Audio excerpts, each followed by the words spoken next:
കോട്ടയം നഗരത്തിൽ തെരുവുനായ ശല്യം അതിരൂക്ഷം. ആക്രമണത്തിൽ അയർക്കുന്നം സ്വദേശിക്ക് വിരൽ നഷ്ടമായി.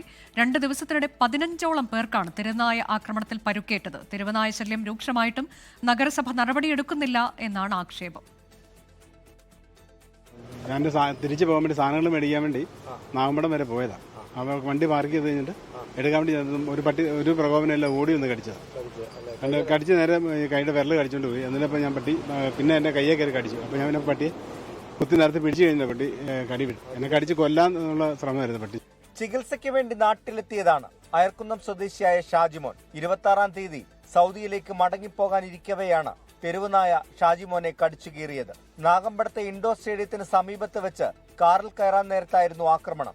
ഇരു കൈകളിലും തെരുവുനായയുടെ കടിയേറ്റു. വലതു കൈയുടെ വിരൽ അറ്റുപോവുകയും ചെയ്തു. ഇപ്പോൾ പ്ലാസ്റ്റിക് സർജറി അടക്കം വേണമെന്നാണ് ഡോക്ടർമാർ പറയുന്നത്. ഡോക്ടർ പറയുന്നത് ഇതിപ്പം പ്ലാസ്റ്റിക് സർജറി ചെയ്യണം, സർജറി കാണിക്കണം. കഴിഞ്ഞ ദിവസം ഒരു കുട്ടിയടക്കം 11 പേരെയാണ് തെരുവുനായ കടിച്ചത്.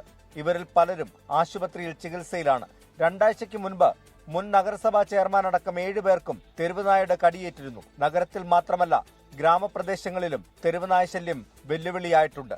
ABC സെന്ററിന്റെ പ്രവർത്തനം കാര്യക്ഷമമാണെന്നാണ് നഗരസഭ പറയുന്നത്. പക്ഷേ തെരുവുനായ ആക്രമണങ്ങൾ തുടർക്കഥയാകുമ്പോൾ ഇത് എത്രത്തോളം വിശ്വസിക്കാനാകുമെന്ന് ചോദിക്കേണ്ടിയിരിക്കുന്നു. കോട്ടയത്ത് നിന്ന് അരുൺ നീണ്ടൂരിനൊപ്പം ടോബി ജോൺസൺ, 24.